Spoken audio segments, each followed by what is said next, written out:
Hi guys! Today we have a special guest. We have Hannah White of Revatis Revolution. Thank you for being here, Hannah. Hi, thank you so much for having me. Super honored. Lovely to be here. I love you, Samantha. So, yes, I know this is going to be amazing. Yay! I love you so much. I feel like we have such similar energy. I think it's just our compatibility, the Gemini energy in us. And the Virgo Pisces, like, we got it good. And we on Revutsi's Revolution love you so much. We love having you on the lives, and everyone just appreciates your energy and your insights. So, I'm very honored to be here. Thank you. I'm so happy to have you here. All right, so Hannah, I want to talk the upcoming astrology of 2025, as well as some energy that we're shifting out of this year as well, too. So something I wanted to ask you about was there astrological energy of the past year that you're really excited to leave behind? Something that you felt maybe drained by energetically, or you found was happening a lot with your clients where you're like, oh, I can pinpoint what this is in the astrology.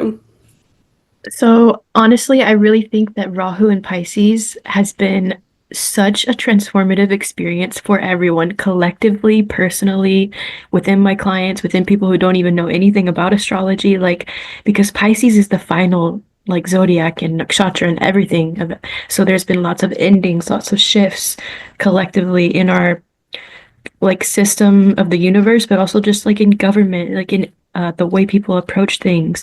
And within my clients, I see this theme also impacting like manifestation and delusions and reality and control, which would be the opposite ketu and Virgo, and like getting in the details of things. So I'm pretty excited personally to be out of that, also because I have Pisces placements and the Yep. energy of Rahu can just be really intense sometimes.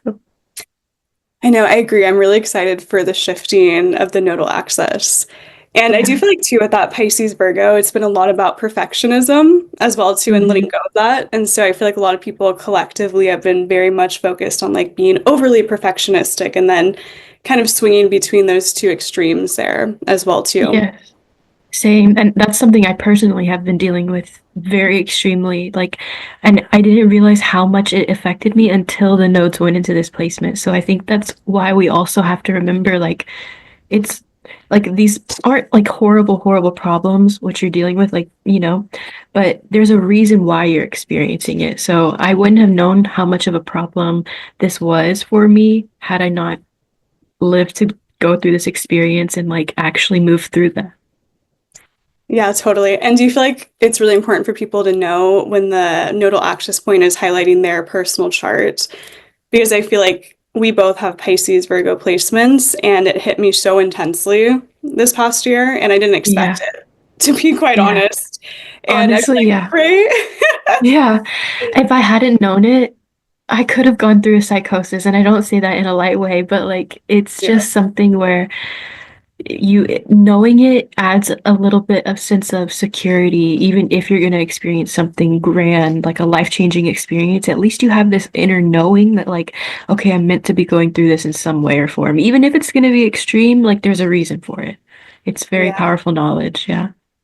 I know it's like the divine science of Vedic astrology that sheds the light on everything, and you're like, oh, this is exactly why it's happening. Yeah. That's also something that I experience with clients too, is like maybe you have to, I'm curious, is like when they're going through something, everyone just wants to know the why, the why, the why, Yep. the why. And it comes down to finding that point in their chart or what they're going through transit wise that like this is the why. And it doesn't take away that pain or that experience, but it does give kind of that reassurance of understanding like it is for a reason. There's a purpose to it. Yeah, 100%. Because I feel like it can make you feel kind of ungrounded or a little bit crazy when you don't understand what's going on astrologically. And the second you have a client and you explain it to them, they're like, oh, thank God there's a reason. It makes Yeah, sense. I love to see that like that shift or that enlightenment that someone gets where it's like, ah, that resonates. It feels really good. And personally too, like even when I at night I'm like, why am I going through this? I look at my chart, I'm like, oh, that's why.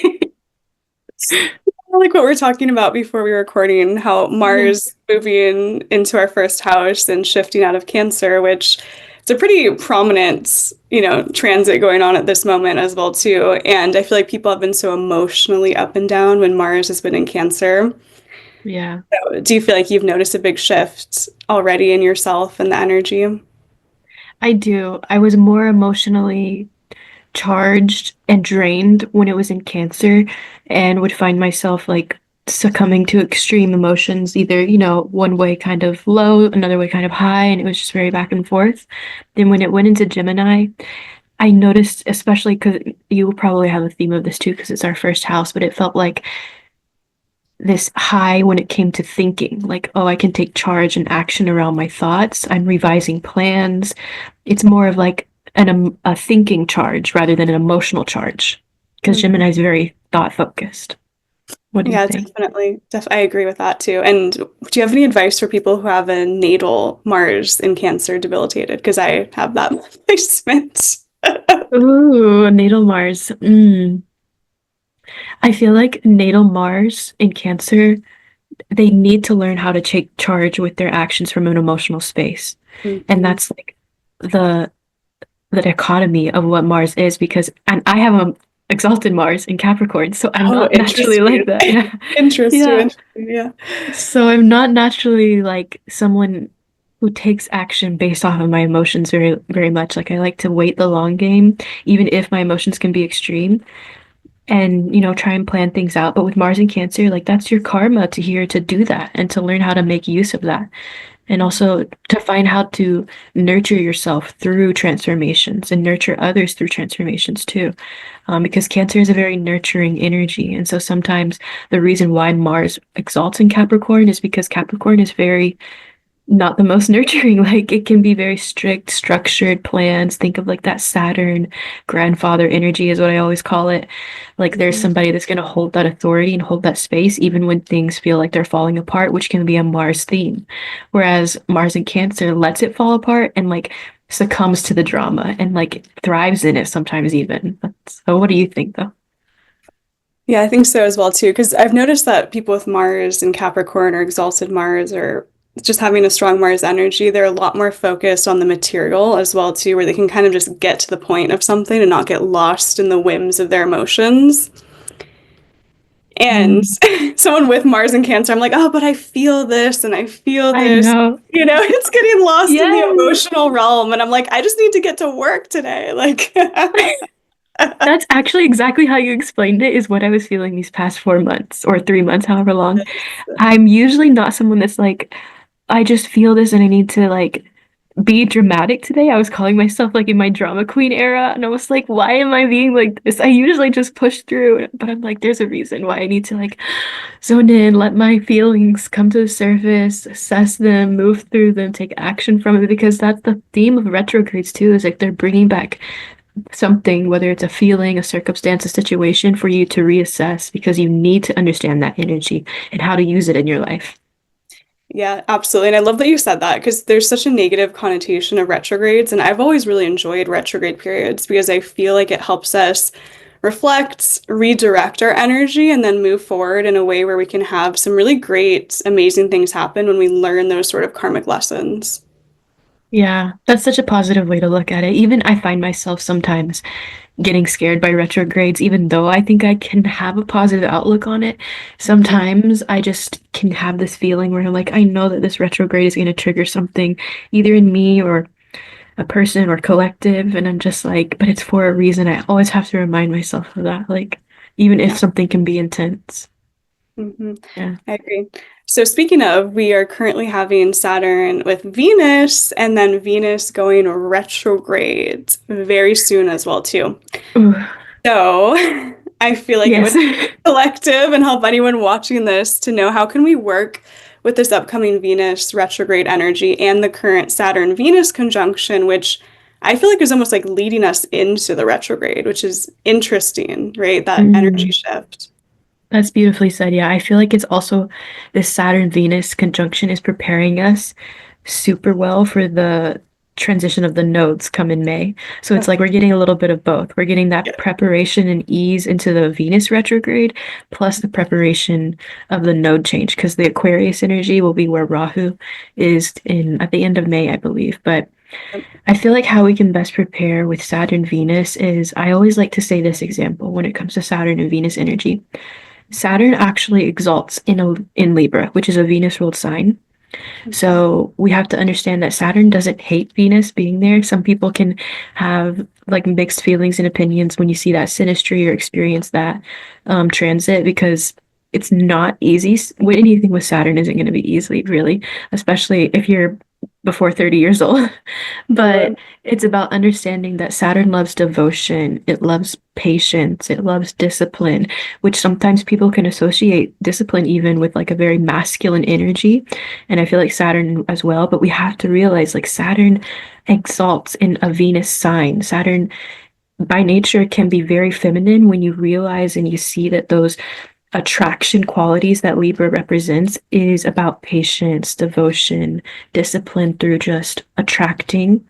And within the sign of Aquarius, a lot of it has to do with collective energies. That's why we're seeing so much happening in the government, change in the world, not just in the US.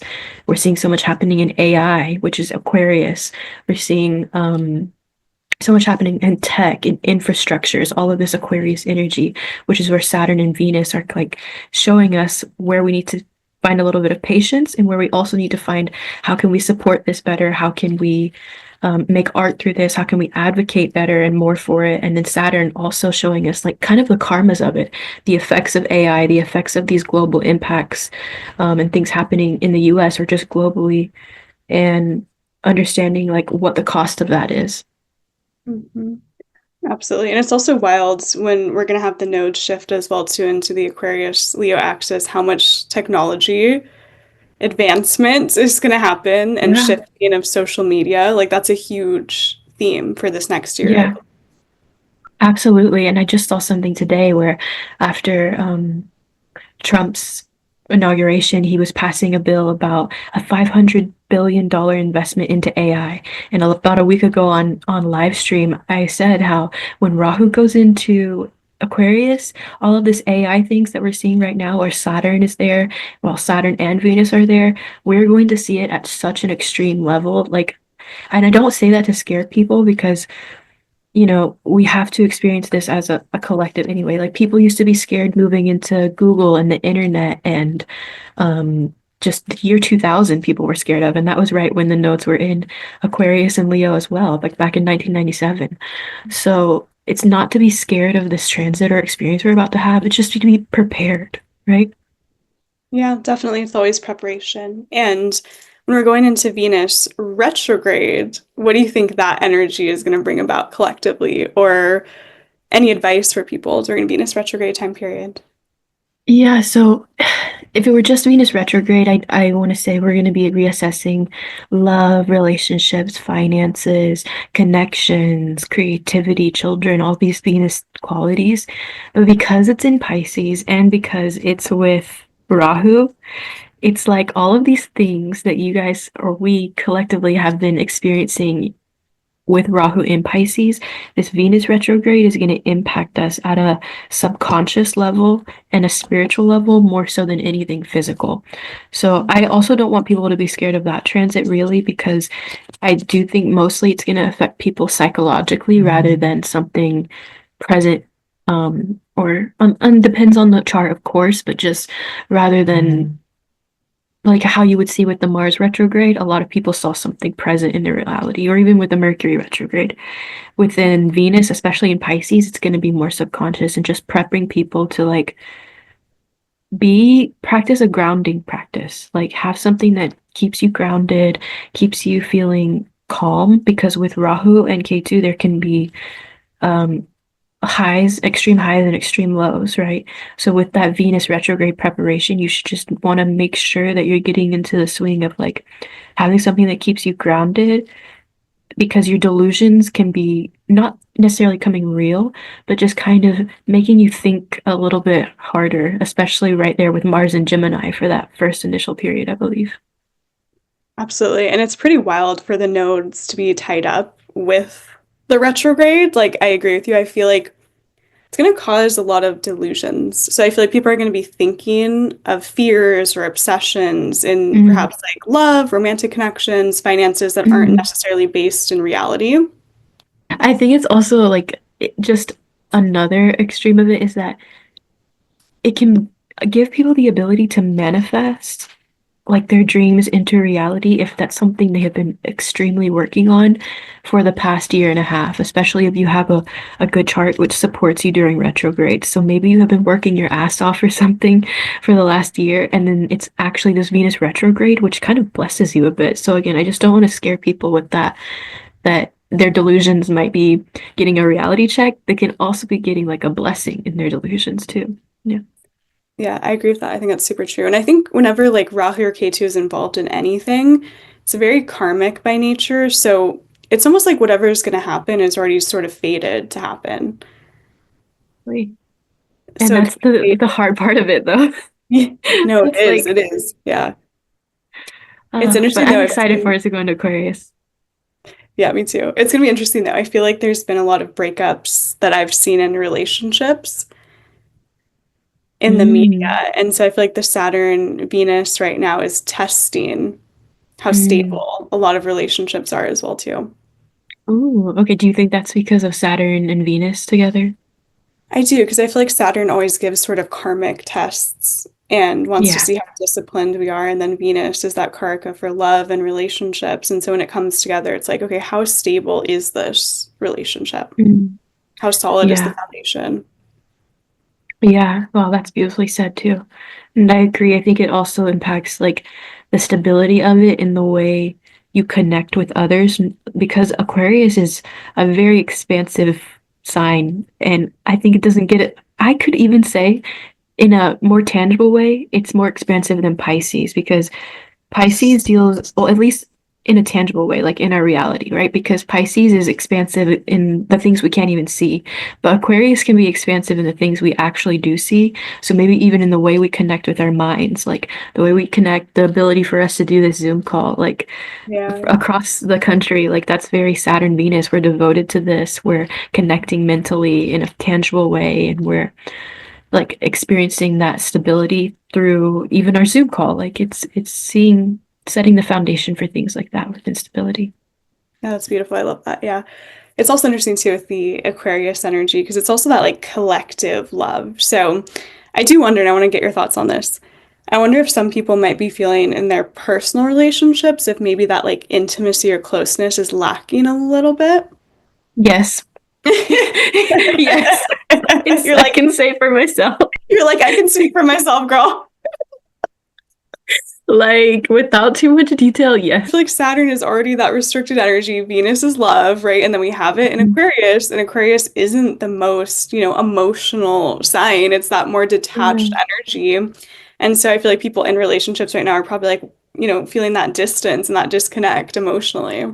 Yeah, and mentally too, because of that Aquarius energy. But then maybe it's my Anuradha energy just comes in and is like, that's the beauty of it though. Like, can you be devoted and patient to somebody or in a situation, in a connection with something, even when it's not like the most potent and the stars and sparks and everything are flying. Like, Yeah, nothing is ever going to be 100% all the time. So that's what I feel like the test a lot of people can be experiencing is like, how devoted, patient, and loving are you going to be even when there's a restriction? that's perfectly said. Yeah, it's that because I feel like, in relationships, there's always that point when it's like, is this going to actually last when the chemistry and is gone, which can go into synastry, of course, if someone has like a lot of Mars synastry, but that's a different Yeah. topic. Yeah. True. Yeah. But I do feel like a lot of people collectively are like, is this relationship gonna Hmm. last? And can it stand the test of time? So it will be interesting to see moving forward in the next couple months. A lot of relationships will either grow and expand or With maybe Rahu. end. Yeah, yeah. Yeah. Or maybe end if Yeah. it's not really working out as well, too. Was there some sort of theme that you saw in clients over the past year through your Vedic astrology readings? Was there something that you noticed was popping up in a lot of your clients' lives? Mm. I feel like a lot of my clients, for the most part, were focused on a relationship that was very significant in their life, to which they were trying to either manifest back or kind of close the cycle with. So there were a lot of endings in people's healing journeys as well. And it's not just with romantic relationships. Like there were some dynamics where it was clients coming to me about some significant relationship in their life, whether it be with a partner, a sibling, a business partnership, and they were wanting to get to the root of what this significance was, or how to heal from it, or how to let it go or make peace with it or even manifest them back because they realized where they could have gone wrong. Something like it was just that energy of like, what's the depth of this situation, no matter what it was in. They wanted to really understand. And I feel like that's from Rahu and Pisces. Yeah, I agree. I agree with that. And I even saw that in my own personal life where I feel like there was a lot of karmic relationship stuff going on, I feel like. Saw that in my Mm. clients as well too, and personally, where it almost felt like there was a lot of karmic past life stuff going on. Did Yes. you did That's you that feel that, too. Hannah? I felt it, I lived it, I experienced it. Like, I feel like I was living a chapter of my past life and I Yes. knew it as I was Yes. living it. Yes. Wait, yes. I literally said those words verbatim to someone recently. I was like, I felt like I was reliving a part of a past life. That's crazy. Yeah. Yeah. I was just thinking that the other day too. Like, I think I put it in my journal. I was like, this felt like, and it's crazy because as I was living it, I knew it too. Like deep down, I was like, I Yep. felt like I Yep. had memories of it before it even happened.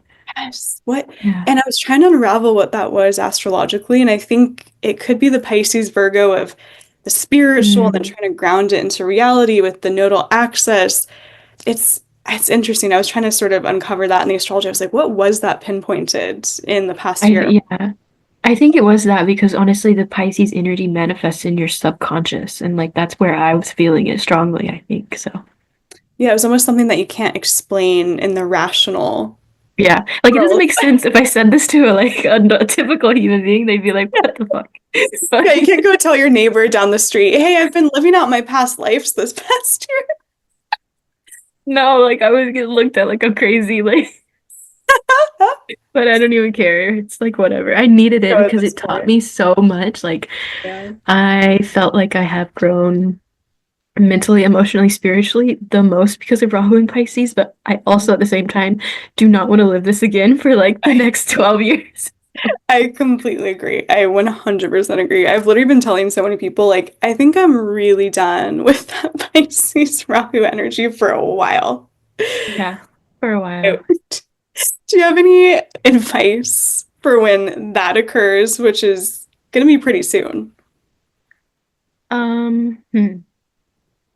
Like I need to tell this to myself too. Like Yeah. Saturn and Pisces, yeah. I would say it could because Rahu brings such an extreme, right? When we experienced this past year and a half of just that extreme intensity of our dreams, desires, subconscious kind of coming to life with Saturn, it's not like it's going to be as like much as much of a high as it was in Pisces as it was with Rahu. With Saturn, it'll be more like a grounded, like kind of like have you ever experienced culture shock? Like Yes. that's what it won't just be like from a culture, it'll be like from your own reality, like or from your own dreams. And like how can you find stability in that through your nervous system, through your subconscious? Like I feel like a lot of people are going to be um grappling towards almost like in a renaissance like experience. Like you know how I should look up actually when our last renaissance or like awakening time period was and like what transits were going on, but I feel like it has something to do with Saturn and Pisces energy. Yeah, definitely, definitely. Because I feel like it's going to be a time when we're actually going to ground a lot of those like lofty ideals Hmm. and also bring them into reality as well too with that Saturn Yeah. energy. It'll be very Yeah. interesting when Rahu's with Saturn to For see like what a week or something, right? Or no, for like a month. Yeah. I think it's going to be about a month. Yeah. It's going to be intense. Yeah. I mean, it's good for the energy of bringing things into reality. So manifestations can be potent, powerful if we work with But the that's for Saturn and Rahu. Or what yeah. would you say about Saturn and Rahu together? Yeah, I would say if Saturn and Rahu to me definitely can be intense and aggravating energy. I Mm. feel like maybe a little bit blocked feeling, but I do feel like if we push through with Rahu Saturn, the obstacles, we can come to something that could be really powerful and some sort of manifestation. Mm. Yeah. That's beautiful. See, working with Rahu and Ketu is like every Jyotishi's or any astrologer's like mission in life is to understand that energy. And I Yes. feel like once you feel like you get the hang of it, then it's like another test comes, another test, another test. Like so with when it's with Saturn, it's gonna be the ultimate test. Yeah, I agree with that. I feel like understanding Rahu and Ketu is one of the hardest parts of astrology, actually. Yeah. I've also that's why I love doing like astrology on TikTok or just writing because a way to understand the energy more actually, especially when it's in a creative sign like Pisces, is to express it through art. Because Rahu Yep. and Ketu really appreciate that, I think. And even us speaking about it now, Mhm. like their energy, Rahu and Ketu, like they like this. They like the acknowledgement because they have Yeah. like a little bit of uh a deceptive side to them. So like, when you acknowledge something that's like a little bit wants attention. That's what Rahu likes. Yeah. It's that trickstery energy. Yeah. Yeah. I loved it when it was in Revati. Now that it's not there, I'm like, oh, You're like, I miss my home sign. yes. Like it was the trickster meets the jokester meets like everything. It felt good. I love it. Okay, Like so nobody Hannah, was taking anything seriously. That's what was good. that's actually very true. I did see that. So Hannah, what themes do you see unraveling in 2025 based on the astrology? Do you have some predictions or energy that you foresee unraveling in this next year? So I I want to focus now on K2 and Leo because something I was thinking about earlier that I think is really gonna manifest, I see, is with the Leo energy, it's about the self. It's about the person, the ego, the identity. So I feel like K2 and Leo, people are going to be very self-focused. And on one end of the spectrum, that's going to be good. Like we're going to see people kind of realizing who they are and what they can do and how they can be in such a major way. But on the other end of the spectrum, I think we're also going to see a lot of ego checks, ego deaths, ego disconnect, and seeing actually the the bad side of egos and what that can do in the world, both in government, in the world, in business, in relationships, people grappling with their ego in a way maybe they haven't before because K2, when like Rahu and K2, they're not friends with the sun or the moon, right? That's why we have the eclipses. So when K2 is going into Leo, which is a sign of the sun, everybody is constantly going to be coming into like this ego check through partners or through others. So Yep. it's like Leo is the reflection, right? So everything what you're seeing can feel like some type of a reflection of your own ego in a way. Yeah, no, I love that. And you know what's wild, Hannah, is I'm not sure if you're like this, but I feel like as a Vedic astrologer, I start feeling transits like a good amount of time before they happen. Does that happen to I you? was Because just thinking that today. yeah, because I was driving literally today and I was thinking, I feel like my ego lately has been constantly getting checked where I'm like, whoa, like I don't like how that's showing up. And so it's wild you just said all that because I'm like, I've been already feeling that energy. Yeah, that's crazy because I was just thinking that today too. We're so like in sync We're so with the way we're connected. thinking, literally, because it was That's impacting wild. me as well. Yeah. And like, I also think it's maybe we feel it beforehand because we're meant to help prepare and guide Yes. others. So Yep. it's like, okay, hey, the gods are like, if you're going to be studying this, you also have to deal with learning it before others do sometimes so that you can Yep. experience how to help people. Yeah. And I love that you said that because I was actually going to ask you, do you feel as a Vedic astrologer, you go through maybe more rough transits or you feel them more intensely to try to help the collective? Because I feel like for me, like for example, my Sati Sati was so intense. I know you're in Sati Sati Mm. right now.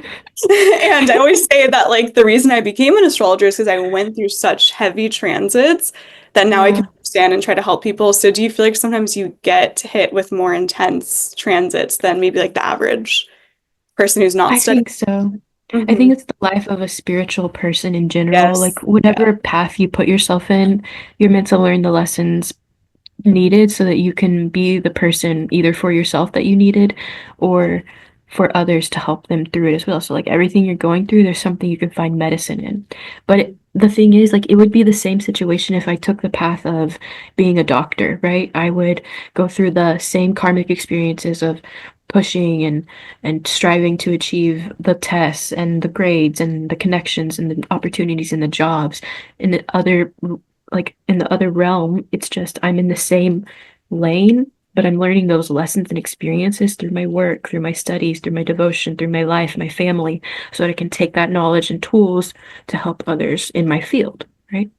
through the lens of astrology or channeling or any type of occult practice, really.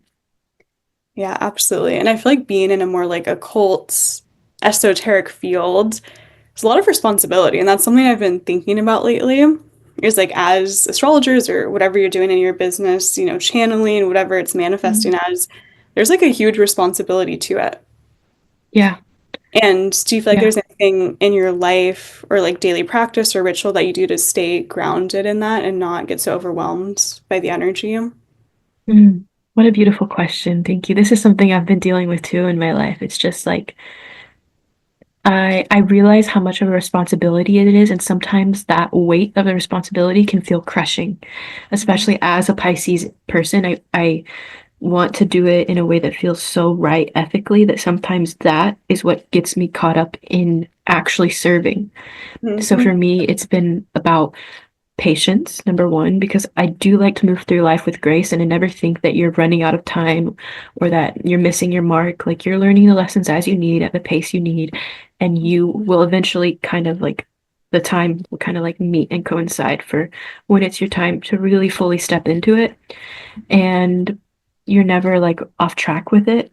But I feel like also I just in the same way, just learning to take myself more seriously in it because that's something that I previously didn't. So that's also where I'm catching up is like taking myself more seriously with it, learning the necessary tools, and also investing in myself and investing in like there's a part of Vedic astrology and a spiritual business that is deeply rooted in the subconscious, in connection to God or source. That's super easy. You don't need like to invest or any money to do that. Like the brokest man alive can do that.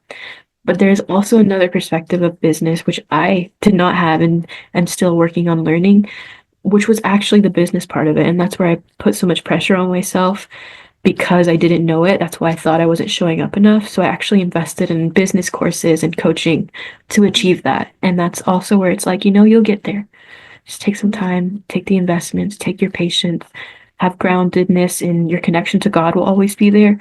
But some of the material things in life, you'll have to take your time with learning them because you don't maybe necessarily have that knowledge right away. Yeah, absolutely. Especially that like Pisces Virgo constant battle. If you have it in your chart or if we're going through it collectively, where it's always like wanting to just dream away and be so spiritual. And then Virgo is like, wait, come back. Yeah, you have to serve. Yeah, What are you doing every day? yeah, learn business. And it's like, okay. Literally, yes. Like if I could just go sit on a rock in the water in the Oh ocean. my I was God. actually thinking this the other day. I wish I could just put myself up in the mountains with a little beach kind of nearby and just not talk to literally anybody except every now and then I could like fly them out to meet me and then they could go away when I'm like drained or when I'm like, okay, I need to be alone again. That is literally the dream. That Like is that's it. such a Pisces thing to say. And Rahu Pisces, I was like, okay, calm reality You're like check. back to the earth.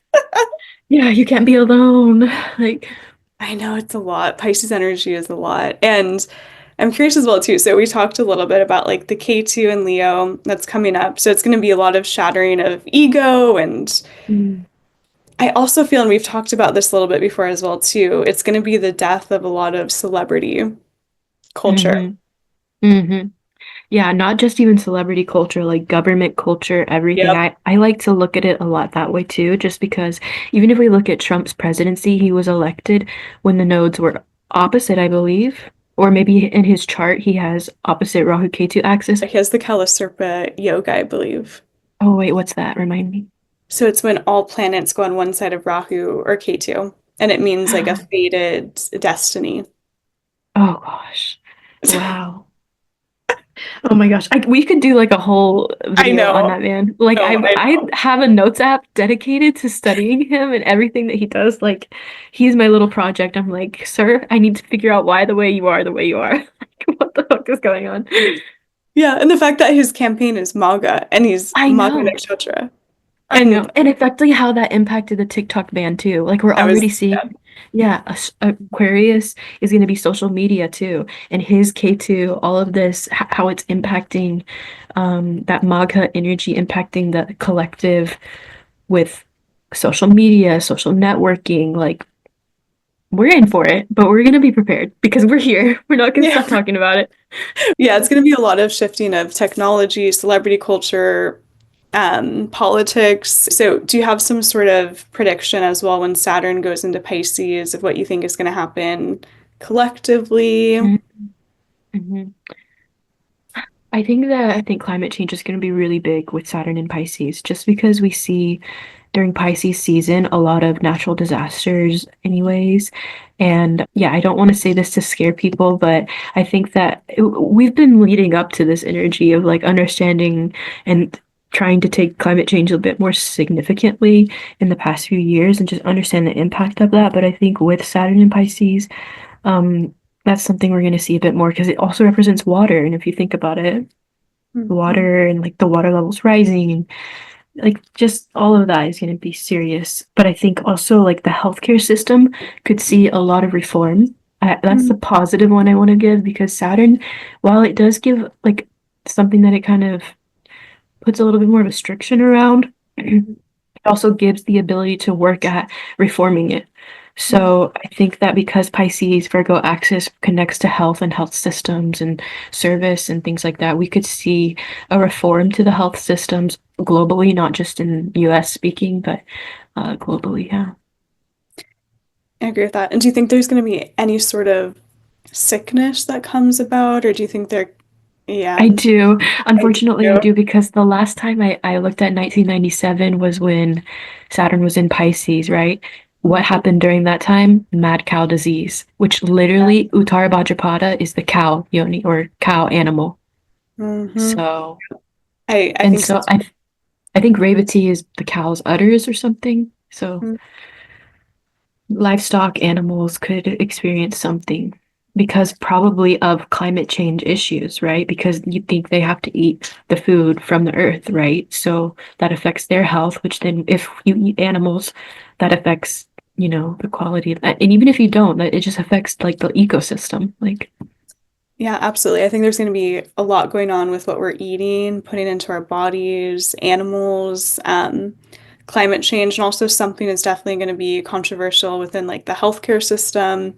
mhm. A lot of shifts there with the Saturn and Pisces energy. But I think people are going to be gravitating towards spirituality a lot more, or you're going to see like a big reform around your advocacy and your purpose in your spiritual practice because I think that there's going to be like I was speaking earlier about like the Renaissance time and awakening and like I mean if you think how America was founded it's like this idea that you can follow and practice and believe whatever you want but even how we're seeing it kind of put in our government now of like a little bit of restriction based on one faith, right? Pisces represents that spiritual belief systems and practices. And with Saturn there, you can experience a little bit of a restriction, people having to kind of say how much something means to them in order for it to be respected, because Saturn is respect, right? So I agree completely. And is there a rising or moon sign you see as being greatly affected by the astrology of 2025? Leo, Aquarius for sure. Yep. Um, Pisces, Virgo as well. Sagittarius, Gemini because of Jupiter's influence and also because they'll get that Pisces aspect. Taurus, Scorpio as well with that Leo, Aquarius energy. Fixed Yep. and mutable are going to be the ones that strongly feel 2025, which is literally me. I'm like, get me off this ride. I'm really excited if there's any other Gemini placements out there for Jupiter moving into Gemini. Yes, this one we can talk about positive things. Yes. Like, let's Yes. like When you, release the energy. yeah, that's really, I can feel like the heaviness of what I we've been know, I'm like move my discussing. shoulders. I know, like We're gonna take a be deep okay. breath. We're feeling the Saturn Venus. So, what do you feel is going to collectively shift with Jupiter moving into Gemini? Collectively with Jupiter and Gemini. So much because I think Jupiter being in Gemini, but especially when it moves into the nakshatra that is ruled by Jupiter, which is Punarvasu, This, if people experience like the nature of Punarvasu is just to bring back the light to something, right? Is to bring back this energy that feels like everything makes sense. Like, when you go through a full circle moment, that's Punarvasu. yep. So I really hope that anybody who is impacted by Gemini, Jupiter and Gemini will feel that energy strongly because one, they're going to need it. And just two, like, Hmm. I think collectively, people's thought process and desire to speak and communicate is going to be very strong. Yeah. um, People are really going to feel like their voice gets activated. Like within Jupiter and Taurus, it's been activating speaking and voice, but I think people are going to start to feel more that confidence to start talking about things, to start communicating, to say what things mean to them and impact them. And we can also see like different skill sets coming up because of the nature of Rahu and Aquarius, right? So when AI starts taking over in different ways, when tech starts changing a lot, what happens is people need to then change the way they use their skills in whatever system. Like, say, if you work in a job where maybe you're a marketing coordinator or something, that's very Aquarius, Gemini energy. But AI starts kind of taking over your job a little bit. So then Jupiter and Gemini, you have to learn a new skill that's going to benefit you. Hmm. Yeah. Yeah, I completely agree 100%. And I also think Gemini being so intellectual, it's going to expand like education in some way as Yes. well too, right? I feel like we're going to see expansion where people are maybe going back to school or wanting to develop their skills or wanting to develop their intellect in some regard as well too. Yeah. And it's also really important for people to track where these are going in their personal chart because I know for us, Hannah, like Jupiter being in my 12th house has not been one of my favorite transits at all. Me either. I'm not the fan. Even though Jupiter like naturally like rules the 12th house with Pisces there, I don't, yeah, it's so dependent upon your chart because just no, I don't want it there. no from me. Yeah. Yeah. It Yeah, was so if you're good. It out brought me a there, lot of experiences, but I'm yeah, ready for it to leave. What you're speaking about schools, I think that with Jupiter and Gemini, because it can be a little bit unconventional, right? yeah, Gemini is kind of like a quirky energy. I feel like people are going to be exploring different type of educations or yep. school systems. I think we're going to see a reform to it even. Um, and I I was think is really interesting. Yeah. I was thinking the exact same thing. Like there's going to be some sort of, it almost feels, Hannah, like there could be some sort of revolution. Revatis Refugees Revolution. revolution. Refugees. Maybe Jupiter you're energy brings no, Jupiter seriously brings, that's why I called it Revati's revolution, is because Revati, but also revolution. I have such a strong influence of Jupiter in my chart yep, that yep. I think Jupiter brings a revolution wherever it touches. And that's truly what it is. Yeah. Right. And I feel like it's going to be something, especially like the Aquarius energy and then Jupiter and Gemini. There's going to be some sort of revolution that's going on with technology and schooling and education and advancement. And I feel like people Mhm. are going to start feeling like they really want to go their own path in all of those realms.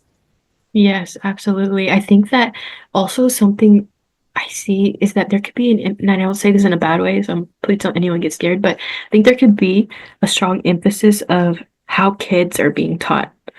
Like Yes. Yeah. I remember growing up, maybe you do too as a Gemini student, like that energy, like the older generation speaking about how important it is to teach children and kids in a different way and like instill in them things that are going to prepare them to be the next leaders of the world. But with Jupiter and Gemini, we're going to feel that collectively like very strong. Like I feel like Gen Z people, we're just going to be like, oh, I see what it means now to like have an influence on children in our community and like what we need to be doing and teaching and saying to help our the kids of our country. Like, I don't know, just collectively, globally, like.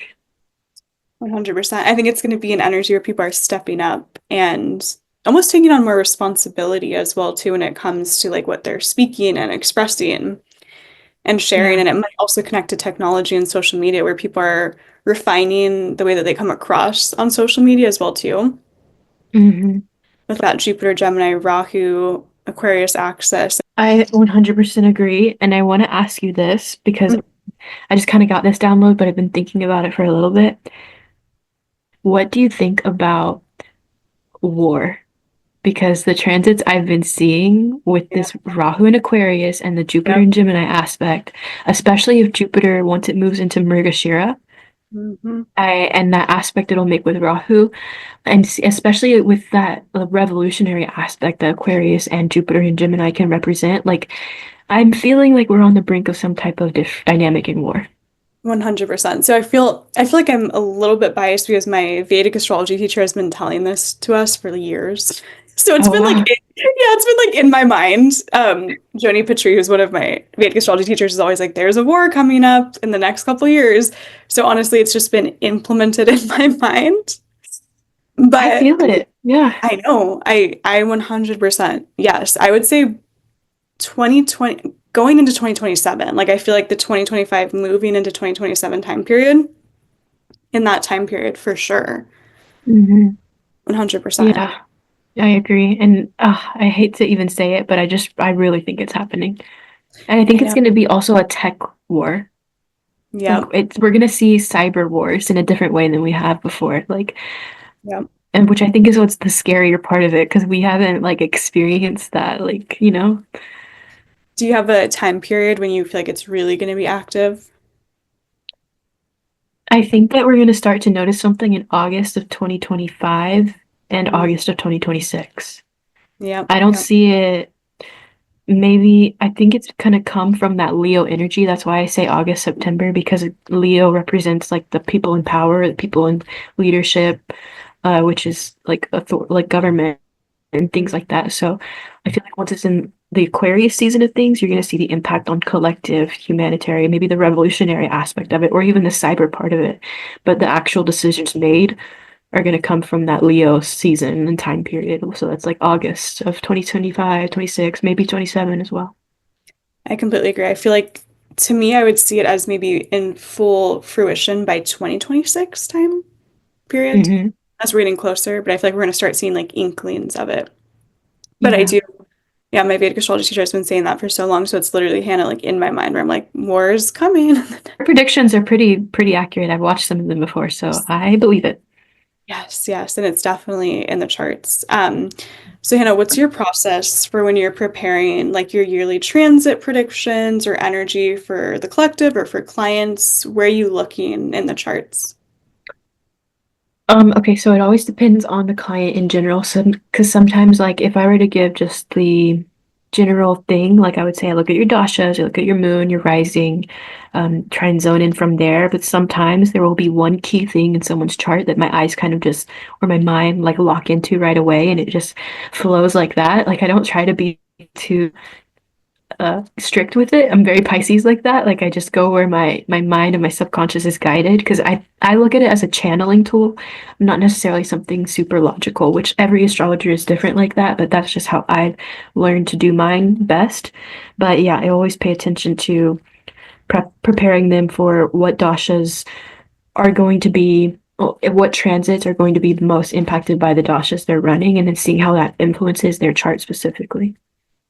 Yeah, I was just going to ask you about that as well too. Is do you find the dashas to be your most predictive tool, or do you feel like Mhm. it's the connection of the dashas and the transits coming together? So this is actually an interesting question because for a while there, I wasn't making my predictions really paying too much attention to the dashas at all. And I'm not saying it in a bragging way either, but I was making very good, accurate predictions. But then as I got deeper into studying and that energy of like, oh, I need to be better astrologer, get like Yes, learn more, yes. study more. Always there. It's always there. Yeah. Yeah. So I started looking at the dashas more. I started studying that more, and I'm like, oh, okay, maybe I need to pay more attention to this when I'm studying. And that's where my logical mind was coming in with too much control that I had to like release. But Mhm. yeah, I think it's never one is better than the other. Like sometimes I look at the dasha and see something so clearly in their chart. Other times I'm just looking at literally a moon phase that could be super impactful, like a full moon from this person's chart. So it's all over the place with me, but that's just how God channels through me. I don't know. Yeah, I get it. It's like connecting all the different pieces together. That's Yeah. interesting about the dashas because I find dashas to be my personal favorite predictive tool because I just feel like it's so like when someone's in a Rahu dasha, you feel the energy of the Rahu dasha. Yeah. I also think that like overall looking at that first dasha they're in, telling and like understanding the nakshatra that it's placed in their chart will help somebody in so much extreme ways. Like if you don't know anything, study the nakshatras and study the dasha you're in, and specifically which nakshatra dasha you're in, and your life will make sense That's might be all you need if you really like are feeling like nothing's making sense right now. Just do that and it will start to click for you. Yeah. And do you have like a specific time in your own life or a client's life when you really helped navigate through like transits or dashas that you can think about that comes to you? Um, yes, I'm very grateful that I've been able to work with some clients. Like in my program that I've started, a package that I offer where I kind of act more as a guide through tougher periods rather than just one off, like, here's what you're gonna experience and bye bye, you know. But I do still do that too, but like sometimes people prefer that like nurturing energy that I provide a bit closer. So getting to work with people as they're going through some transformative experiences of just healing or understanding themselves in a more deeper way. I don't want to go too much into detail just for the sake of privacy, but I'm very grateful that I've been able to walk people through, honestly, just crazy things like healing from sexual abuse, healing from tough relationships, or manifesting their dream partner. It seems so simple when you say it, but when you understand, like, you get to hold this person's soul in your hand. I'm very Revati like this, like guiding their soul and like understanding that, oh, I'm getting emotional, like just that Let it flow. it's, yeah, it's just Yeah. like they trust you to be that person that walks with them through it. And like seeing that you're like when you're looking at the chart, like yes, it is something on paper that's, you know, very logical, but like this is you're looking at and opening the soul of somebody. And they are trusting in you to like be that person that helps them or provides insights or guidance. And if they want it even in a deeper way and they're needing it consistently because they're going through an intense period, which nobody is immune to, it just makes it so much more special, no matter what situation they're in. So, I love that. No, it's so true. I always say that like opening a Vedic astrology chart is like the most sacred thing. Opening yeah. someone's entire karma, dharma, purpose, life story. Yeah. Do you It's ever so feel like you get overwhelmed? Like if you follow content creators that this is something I noticed for me, maybe it's my Pisces moon too, where I felt like I was taking in too much and not knowing how to release or regulate. What do you think? 100%. And I feel like sometimes after readings, I almost feel like I'm holding on a little bit to the energy of the client. And what you were talking about, and I won't get too into this because it's a pretty taboo subject, but I feel like in charts, you can see things like abuse, you can see sexual abuse a lot of the times Yeah, in the absolutely. charts, right? Yeah. And those sort of topics, it's always, you have to know how to navigate it in a way that, you know, is going to actually help the person and be cautious when you're navigating those subjects as well, too. Yeah, absolutely.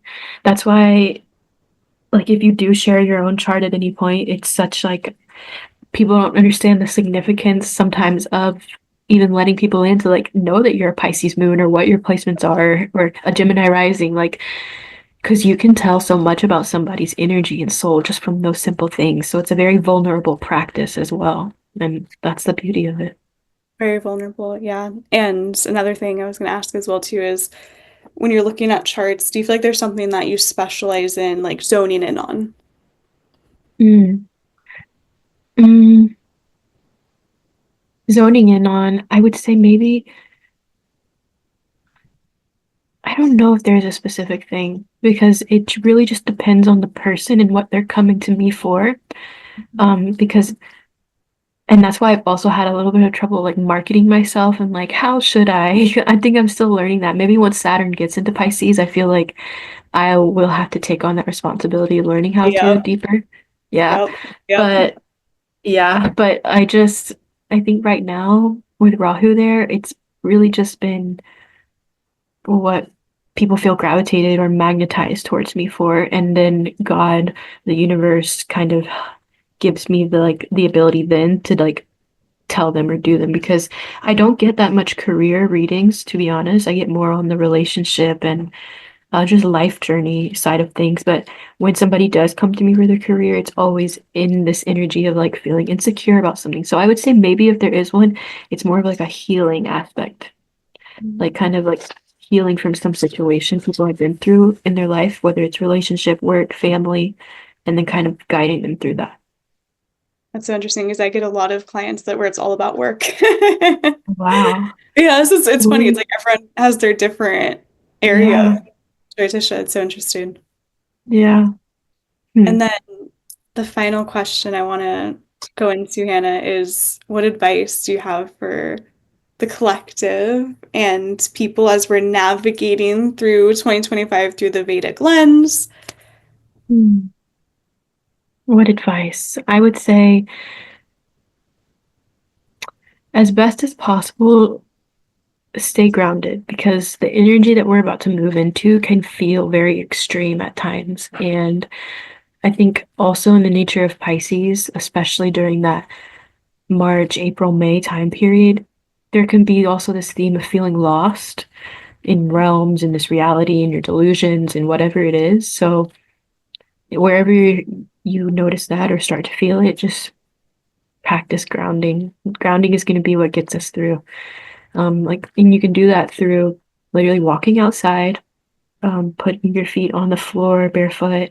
You can do grounding through prayer. You can do grounding through like a physical exercise that makes you feel more mentally alert rather than spiritually lost or spiritually aware. Sometimes it's like a balance you have to find between, especially with Rahu Ketu still there with Saturn.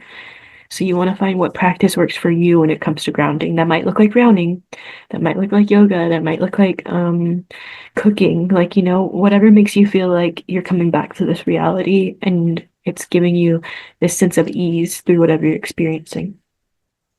I completely agree. And something another, I know I said last question, but something else that came up for me as you were talking was if you were going to describe like Rahu and Ketu to someone, just so they can understand like what's the energy of Rahu versus Ketu transiting collectively or in the chart, like how would you describe that energy of Rahu versus Ketu? Because I feel like sometimes I even struggle to properly explain that because Mm. it's so deep, right? Yeah, and it's like one of those things where one day you think you get it and you explain it right, and then the next Yes. day you're like, wait a minute, I don't know. But I like to I feel like I understand Rahu sometimes a bit better than Ketu. Ketu can be a little bit harder to really catch on to by nature because that's what I feel like it is. It's very detached, even though it's rooted in I would say more spiritual concepts than even Pisces at times. Like you can get very lost in Ketu energy because it consumes and not more so it consumes, it like absorbs, kind of wraps you in it. And that it like how we're living out this life right now where we feel like we just lived a chapter of our past life, even though we knew it. That's so Yeah. Ketu, right? It's so K2. It's so K2. Yeah. Yes. Yeah. But with Rahu, it's more like unconventional things. It's like foreign energy, like weird experiences and people or places. It's things that make you mm, think of it in a more exotic way, even. Like, I know that word can be like weird, but like just think Rahu sometimes feels like you're able to see it, but it's just out of reach, whether that's a concept, a person, a place, a thing. Like it's like you're reaching for it and then it like moves a little bit forward and you keep going. And then you're like, okay, I got it. And then it's like gone again. Yeah. Yes. That's the thing It can be about, a little deceptive too, yeah. yeah, I would say Rahu's very deceptive, but K2 is deceptive in a different way, where K2 is deceptive in the way where you feel like you are grasping onto something and it feels so like Mm, spiritual and maybe meant to be or fated, and then it can just kind of leave and be so yeah. And I've also found that K2 can be very draining. Like very if you have draining. connections with K2, it can if you're not using it properly. And I feel like the best way to use K2 energy properly is to honestly try not to have so much control over it because with Yes. K2 it can feel so comfortable and it can feel so like this is it, I finally got it, but then it actually starts to drain you more because Rahu is meant to take you to a new experience, right? So K2 would put you in that comfort zone, but Rahu is meant to push you into another one that's out of your comfort zone. Yep, beautifully said. And I also feel like with Rahu and K2 is like Rahu can feel like that thing we don't want to do, but when we go towards it, we actually feel better in the long run. Well, Hmm. K2 can feel like something we're like, oh my God, I'm so obsessed with it. I need to go towards it. And then you go towards it and you're like, oh, this is not what's actually serving me in Yeah, this lifetime. yes. It's, Beautifully said, yeah. That's exactly what I experienced in my life just now. yes. Yeah, like synastry too, where it's like K2 synastry, you're so drawn to them. And then you go towards it and you're like, I'm not really learning that much anymore. Yeah. No, It gets interesting. to kind of like a point of stagnancy and then draining hits if you try to hold on to it. Yeah. And last thing I'll say on this is I feel like I've noticed in like clients, whenever Rahu or Ketu is in that first seventh house axis, that's a very sort of fated karmic placement in the chart. Yeah. It's I have intense. it personally and I have it You do? just had it transit wise. Yeah. No way. Yeah. Do you I have have Rahu and Jupiter. in the first? Yeah. Wow. Wow. So you have Yeah. Rahu conjunct Jupiter and Gemini Hmm. in the first house. Yeah. Wow. So then you're meant to be like an influencer, a That's what leader. I'm doing. Yeah. Yeah, a spiritual leader, but also, and it's so funny, someone Yeah. else close to my life has Rahu conjunct Jupiter in the first house. You guys can trigger people. Honey, I know. I know. It's bad. I trigger myself sometimes. Like, oh, it's that creates that Chandal yoga. I'm pretty sure that's how you say it. So Yes, it can be very, yeah, yeah, it can be triggering to self, others. But you're supposed to use that trigger to teach, is what I've noticed. And yeah, that's how you become a spiritual leader. Yeah. you guys are natural teachers and spiritual leaders, but you also trigger Mhm. people who aren't, I would say, in touch with their authenticity Mhm. because they see something in you that triggers their own Yeah. energy. Very, Yes. Yeah. wow. All right, so Hannah, where can people find you? I know you're on Yeah. TikTok. Where else can people find you if they want to see more of your content, book a session? Thank you. Thank you. So, yes, you can find me on TikTok and Instagram at Revatis Revolution. I have a lot of uh, services and offerings available in my bio. If you go on either TikTok or Instagram, you'll basically see my whole site that's still up in the running, but it's getting clear with Saturn and Pisces. Trust it'll happen. Oh, it's gonna get Um, clear yeah. soon. Yes. And yeah, you can find me there. My services are labeled my services. You can always private message me, preferably on Instagram is where I see it best. But I have a Discord community that's free to join if you guys want a closer community of just spiritual people and like something to help you feel grounded. It's a place where it's very safe. So if you're needing extra supportive community, always pop in there. Awesome. I love that. And this came to me as well too. I feel like we should do a video soon on Rahu Ketu energy because I feel like that is something that could be such an interesting deep dive into. I'm down. Okay, let's do it. This was so fun. Okay, Thank you so much for having me, Samantha. I really enjoyed this.